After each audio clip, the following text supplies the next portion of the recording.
Islamic State has no borders. It's an ideology of hate that's spreading across the world from its headquarters in the city of Raqqa in Syria. It's here they plan their campaigns against all societies. But Sky News has discovered a research and development wing more sophisticated than was ever imagined. This is the former equestrian centre in Raqqa. And here they're developing a remote-controlled car. It's a prototype scavenged and put together in their workshop. The idea is that this can be replicated by sleeper cells abroad. This is a bomb, and they're filming how it is made.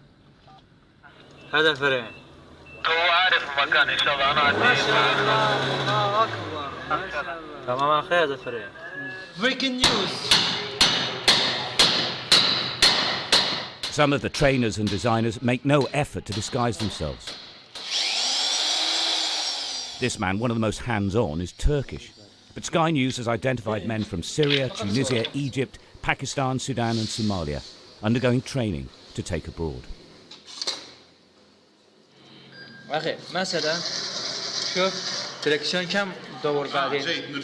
In countries where suicide bombers are scarce, remote-controlled bombs are an ideal weapon. To avoid detection, they need a driver. The mannequin is coated in wire and wrapped with foil to distribute heat. A self-adjusting thermostat will bring the mannequin to the same temperature as a human body. Lasers are attached to the head to create eyes. If the vehicle is scanned with any type of heat detector, it will emit the signature of a human being. If you had a vehicle driving towards you and there was nobody in it, that would probably result in a course of action, i.e. a long-range standoff attack. But if the sensor identified what it believed to be a human being in that vehicle, then potentially that vehicle could get significantly closer before any, counteraction would take place. So they've really thought about the tactics of the different security forces. They've second-guessed the potential courses of action that those security forces might make. And they've come up with a solution, it appears, that can potentially counteract that. So it's very, very clever what they've done. In this section of the video, a man explains in Russian that all types of explosive materials can be used if they have the right fuses. They have an array of materials available to make bombs: TNT, improvised missiles, and stockpiles of plastic explosives.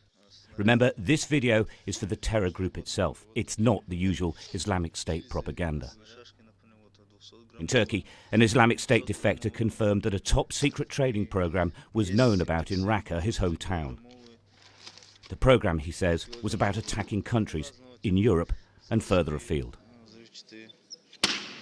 أغلب الأوقات كان حسب معلوماتنا جوا كان إنه يتم تدريس الفيديوهات هي تصويرها مو مشان الداخل، لأن بالداخل فيهم يدربون عليها بشكل علني بالداخل. كان يتم تصوير الأمور هي وتوثيقها مشان بالخارج، مشان مثل أوروبا، مشان مجموعات أكبر. بس أما التصويرات هي كانت تصير لمجموعات أكبر، لحملات أكثر. بس طبعا مو بالداخل، مو بسوريا ولا حتى بالعراق Crossing the Turkish border, skirting its military presence, Islamic State has been sending terror trainers north towards Europe for months. Passing through predominantly ethnic Arab towns, they can virtually disappear. All that's stopping them are the remnants of the Free Syrian Army. It's in these streets that an IS member was captured. With him, a hard drive containing hours of training videos. It was passed to Sky News. It illustrates some of their plans and unveils their technical abilities. What's clear is that Islamic State is working on weapon systems and weapons that'll help them to continue their war in Syria and Iraq. But more importantly, they're also developing skill sets and weapons that can carry out more spectacular attacks in other countries. In North Africa, in Tunisia, for example, in Russia, and also in Northern Europe. This is effectively a jihadi technical college, and they're employing some of the finest technical minds they can get to achieve their goals. The research teams may be well qualified, but they pay scant regard to their own safety.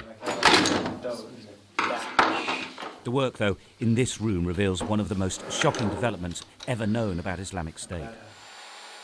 They're converting a missile from a jet fighter and making it into a surface-to-air missile. There's a heat-seeking warhead. It can take out a passenger jet. 99% of the time, these missiles hit their targets. For decades, terror groups have had weapons like this. Most of the parts are good for 20 years or so. What doesn't last, though, is the thermal battery, which is the core of the weapon's operating system. They can't be repaired, and without it, the missile doesn't work. It's thwarted these groups for years. What this film reveals is that Islamic State's researchers have made an alternative thermal battery.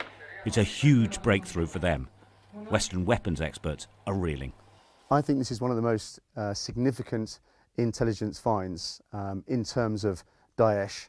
What we've seen is with their typical propaganda videos, they're very, very high quality.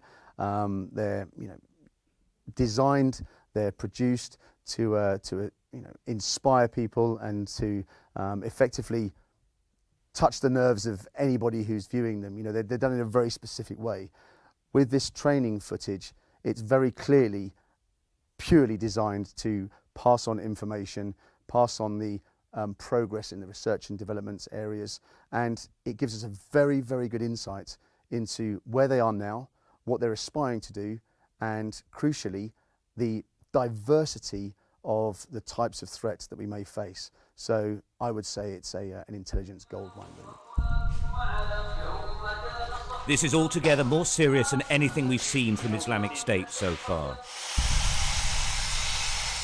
A jihadi college training foreign fighters to fight in other countries, while also developing missiles for the war in Iraq and Syria and elsewhere. It was suspected, but never seen. Although this film and its hoard of intelligence has been intercepted, it is just one. There will be copies, and there are hundreds, if not thousands, of jihadists eager to learn. Stuart Ramsey, Sky News, on the Turkey-Syria border.